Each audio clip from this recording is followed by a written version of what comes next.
Background report ഉണ്ടാക്കും.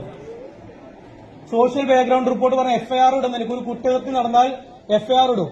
പക്ഷെ 18 വയസ്സിന് താഴെയുള്ള കുട്ടികളാണ് കുറ്റകൃത്യം ചെയ്യണമെങ്കിൽ എഫ്ഐആറിന് തത്തുല്യമായി, നിങ്ങൾക്ക് പറഞ്ഞാൽ എനിക്കറിയുന്നറിയാം, എഫ്ഐആറിന് തുല്യമായ സോഷ്യൽ ബാക്ക്ഗ്രൗണ്ട് റിപ്പോർട്ട് ഇടും.